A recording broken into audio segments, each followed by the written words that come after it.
Hey everybody, it's Anna and welcome back to my booktube channel. Or if you were new, welcome for the first time. I'm Anna, I use she, they pronouns, and this is going to be my September reading vlog for, I almost said January, for 2023. It's not for January, I'm just tired. So we have already had our first big weekend in September, which was our long Labor Day holiday weekend here in the US. And I have managed to finish one book already this month, and that is With Love from Cold World by Alicia Thompson. This is her second adult romance book. I believe it's her second book, period. And she is a bisexual Floridian that writes about really awesome, rad people living in the Sunshine State. And I honestly could not wait to read this book. I read her first book, which is called Love in the Time of Serial Killers, for my romance book club, and I really enjoyed it. This one was also good. I don't think it was like quite as good as her first book, but that isn't really a knock on this book at all. It's just that I think I slightly preferred the other one. And this follows these two people, Lauren and Asa, who both work at Cold World, which is a kind of kitschy, winter-themed, family-owned amusement park.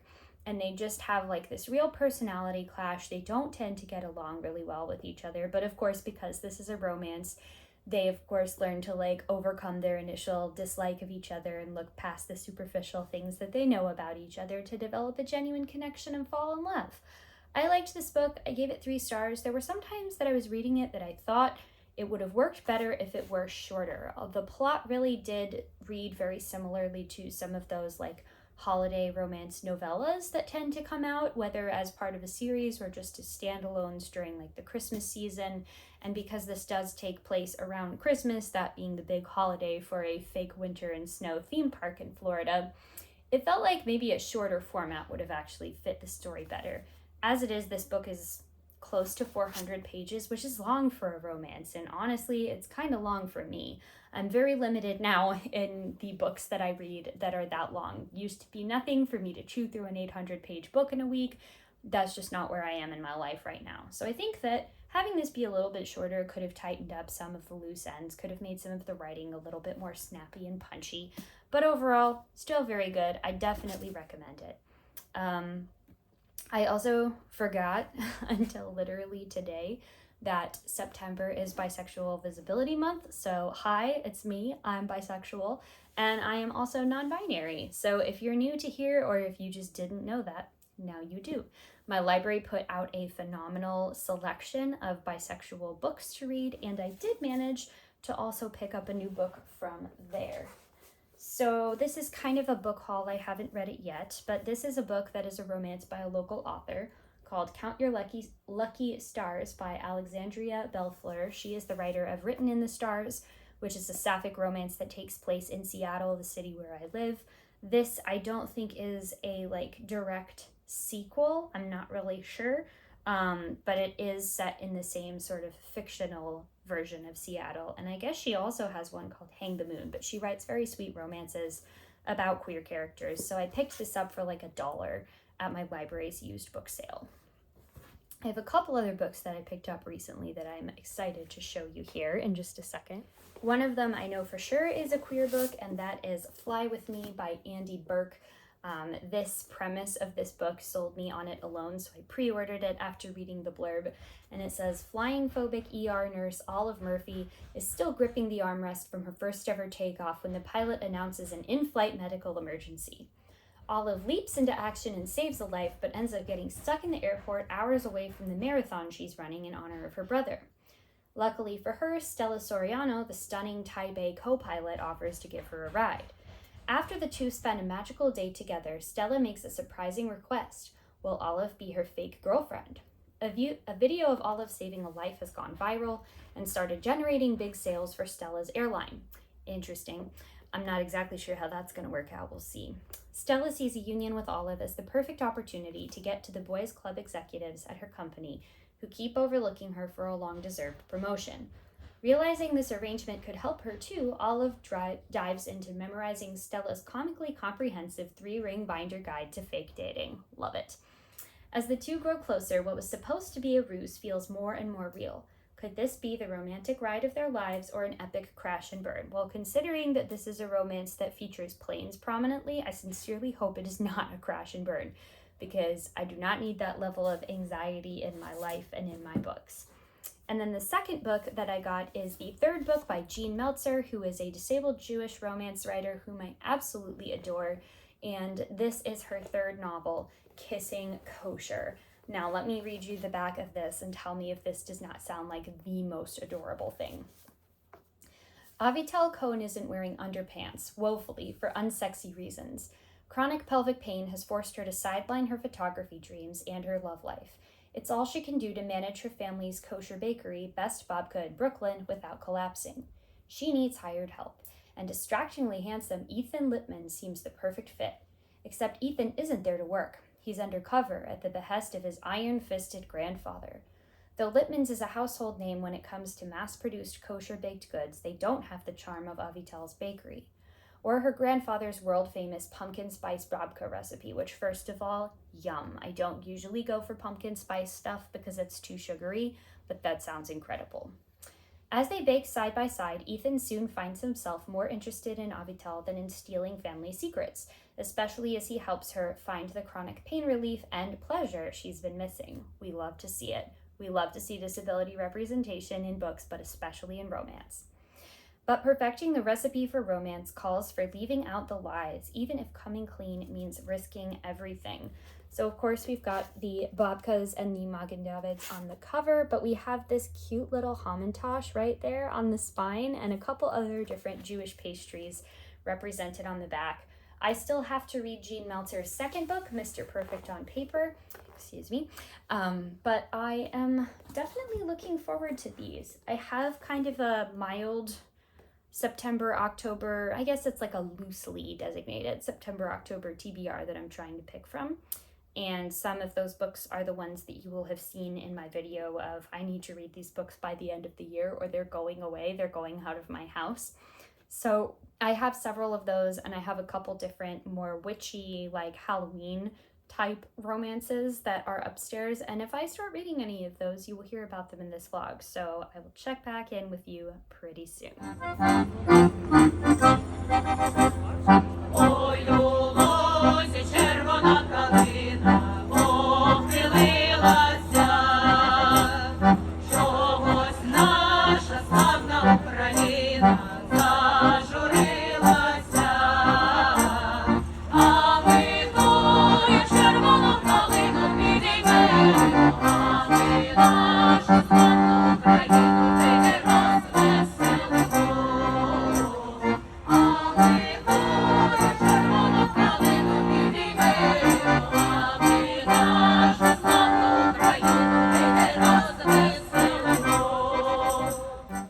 Hey there, it is the next to last day of September, the 29th of September.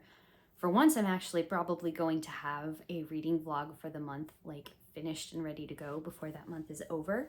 Mostly because I only have 2 more books to add to this vlog that I've actually finished reading this month. I have been reading very widely recently, so I have, between audiobooks and physical books and ebooks, I probably have like 7 or 8 that are currently in my like progress shelf on Goodreads.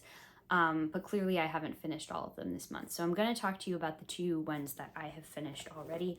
The first is a disability-related book, Too Late to Die Young, Nearly True Tales from a Life by Harriet McBride Johnson. If you can actually see it, because I'm holding it up to where the camera is for real. And this is a sort of memoir manifesto by Harriet McBride Johnson, who was a disabled civil rights lawyer, particularly with disability rights, major activist against the like inspiration, porn, and exploitation of things like the Muscular Dystrophy Association telethon. Very much an advocate for disabled people to receive care in community and to be given the same sort of respect that everyone wants instead of being objects of pity. This book was hilarious. She's a very gifted writer, made me laugh out loud. It did make me sad that like because she has unfortunately passed away, I'll never get to actually meet her, because she is one of those people where you read her book and you're like, it would be really fun to just sit down with you and like have a conversation. I really enjoyed this book. I think I had first learned about Harriet McBride Johnson because I read one of the chapters in this book that was excerpted in an anthology. And it was the one where she is debating the like eugenicist Peter Singer.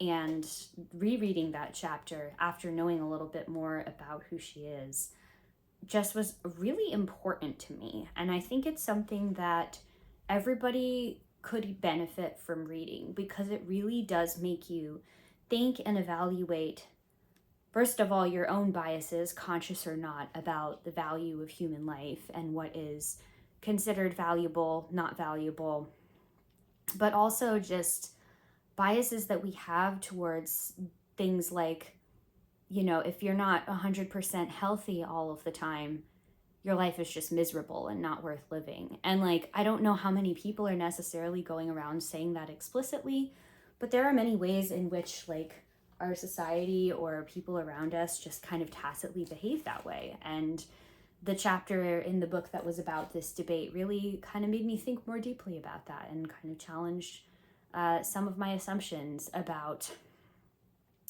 not about eugenics, because obviously like eugenics is terrible and bad, but it challenged some of my assumptions about the tactics that someone might take to try and rebut those type of arguments. So yeah, really good book. I enjoyed it very much. I'd highly recommend it. I think I got my copy used, but it should be pretty easy to get a hold of. And then for the second half of the month, I actually took a trip to Ohio to visit one of my sisters who lives there, and we did a little bit of a bookstore crawl while we were there.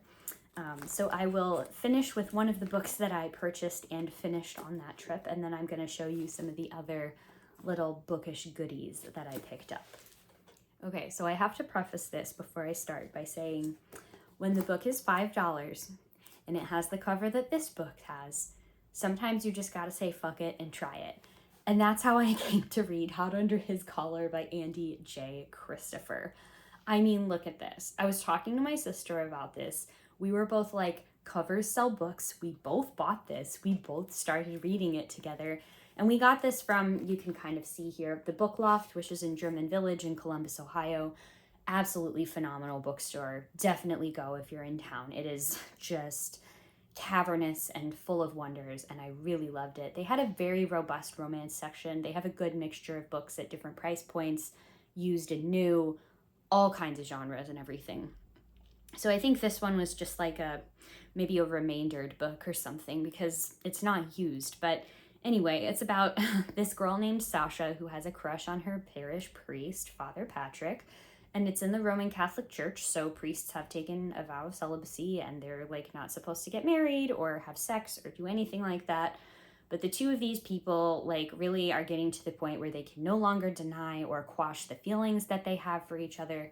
So most of the book is actually honestly about dealing with all of the emotions and making the decisions so that they can be together and be, you know, happy in their life. And far from this being just a simple, like, titillating, forbidden romance that's like, ooh, I want what I shouldn't have, it actually gave a great deal of emotional weight to the character's choices to pursue this relationship, to give up what in particular he thought of as his life's calling, like his religious vocation.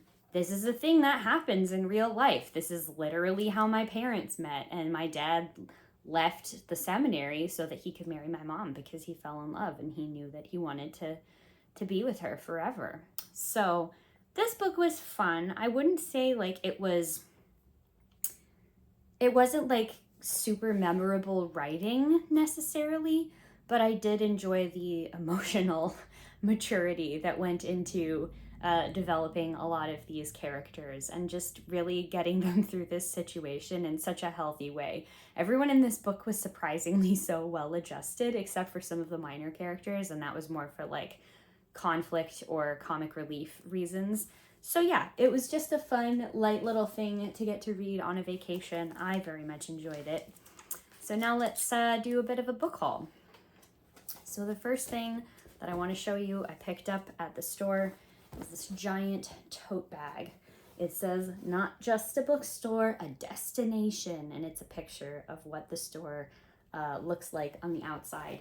It's a really big tote. I am a sucker for a big tote like that you can use as like a book bag, a grocery bag, whatever it may be. What else did I get while I was at the book loft? Okay, I picked up a comic book that was $7.99. I mean, like, this is brand new, so it must have just been remaindered or something. But it is The Facts in the Case of the Departure of Miss Finch by Neil Gaiman, Michael Zulli, and Todd Klein. It was a Neil Gaiman book that I hadn't actually heard of before, and I have enjoyed his previous one-off comics. If you've been watching for a while, you'll know of the many, many issues I have with Neil Gaiman, but you'll also know how much I really enjoyed reading the Sandman series, which I think I finished early this year. Either that or very late last year. So this book is shrink wrapped, but this was enough for me. I'll read you the synopsis. Join a group of friends with a stern Miss Finch in tow as they enter musty caverns for a subterranean circus spectacle called the Theater of Night's Dreaming. That's some Neil Gaiman bullshit right there, and I love it. Come inside, get out of the pounding rain, and witness this strange world of vampires, ringmasters, illusions, and the cabinet of wishes fulfilled. But be careful what you wish for. I mean, there's no way I'm not gonna pick this up if I see it. I mean, it hits all of the buttons that I like. So what else did I pick up while I was at the book loft? I have a couple things in my lap, but they aren't all from the book loft, as you will see. Oh yeah, the next thing that I wound up was, relatively book adjacent, and it is just this little book journal that has a Cthulhu-like cephalopod holding a bunch of dice. It's dot grid on the inside with one of those fun little pen holders, and I loved it. I fell in love. They had a fantastic section of tabletop games, tabletop RPGs. They had several of the books that I've worked on in the bookstore. And if you follow me on Instagram, go check out the picture of me holding up the book that I worked on, because it never gets old seeing something like that in person. Okay, so the sort of next bookstore related haul items I have are from Dark Star Books and Comics, which is in Yellow Springs. It's kind of just a fun, funky little hippie town. And these aren't from Yellow Springs, but I think they're still, or these aren't from Dark Star, but they are from Yellow Springs, so it's worth mentioning. I got this really cool trilobite fossil and 2 pens that have figures from classic art. So we've got a Mona Lisa and a girl with the pearl earring. I also bought a Vincent van Gogh one, and I gave it to my sister, so we have kind of a matching deal going on. A couple other bookish trinkets that I picked up was this little bookmark of a frog reading, because it's just too cute. They actually gave me some of these free cardstock bookmarks. It just says, "A world of books for young and old." And then they also have a ghost cat whose name, or a ghost cat, a store cat whose name is, I think his name is Spooky or Scary, something like that, which is just a black bookstore cat that I really liked getting to meet. Speaking of things being spooky and scary, I also got these stickers. One is a ghost with a pumpkin on its head, and then one is just a butterfly that says Yellow Springs, Ohio. And in an unusual turn for me, I don't usually use magnetic bookmarks. I usually just use, whatever's to hand, or a regular standard bookmark like the frog one I just showed you. However, when I saw this by the register while I was checking out, I had to pick it up. It's a magnetic bookmark that has the scared little child from Nightmare Before Christmas that gets freaked out by all the toys. So it has the evil toys, and it also has the wreath that has teeth. I mean, this is literally one of the games that I designed, is the evil toys coming to life and terrorizing the townsfolk on Christmas. So I had to pick it up, and I guess maybe the right design can turn me into a magnetic bookmark person. Excuse me. I'm a little bit congested.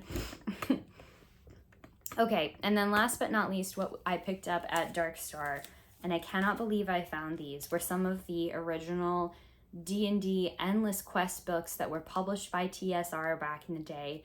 They're kind of a choose your own adventure formula, but with a game, so it isn't necessarily just a like read this and go to this page. Some of them actually required you to create characters with stats and character sheets. They had such a good selection of these. It was so hard to limit myself to just 2 of them, but I wound up going with The Endless Catacombs, which is Endless Quest book number 22 by Margaret Weiss, and Revenge of the Rainbow Dragons, which is by Rose Estes, and this is one of the TSR ones. So these are quite old and quite precious, as you can tell by the shrink wrap here. But everything about that particular bookstore was just fantastic. You could tell that they were just people that really cared about running this place and creating a community center. And like when you go to a really good used bookstore and they just care about the books, it makes such a difference. It's part of what I love about book people. You know, we spend so much of our time as readers solitary. You know, reading out loud and in community is something that has kind of fallen out of fashion over the years, and most of us are reading either, you know, silently to ourselves from books, or we're listening to, say, an audiobook with headphones. It isn't necessarily a communal practice in the way that it used to be, but one of the things that I love about being a reader is the other communal practices that we have. You know, it's the things like the bookish antiquarian book fair that I go to, or it's stuff like having booktube. I know now like book talk is the thing, and my sister was telling me, oh, you should make a TikTok because that's how all the people are finding out about their books. That needs to be a whole other video, because I was on TikTok very briefly and I was like, no, this is too much. I can't handle it. So suffice to say, I won't be making TikToks anytime soon, but I do know that that is a great source of community and word of mouth surrounding books for many people, and honestly a great vehicle for independent bookstores to go out and advertise their stuff. It's that level of community that I also enjoy so much about being a reader, and it goes far beyond the stories contained within the books themselves. So that's all just to say that I really loved Dark Star Books and Comics. Definitely go if you're in the area. It's very close to Columbus. It's like a short, less than an hour drive away, and I'd highly recommend it. So that's going to wind up being everything that I have finished for the month of September. October, I have like a tentative TBR stack that I have picked out of books that I want to choose from for the month. But since baseball postseason and women's soccer postseason are about to start, a lot of my like free evening time is going to be taken up with watching those games, as long as my teams are particularly in it. So we'll see how much reading I actually get done. I don't know. So I hope that you all have had a fantastic September.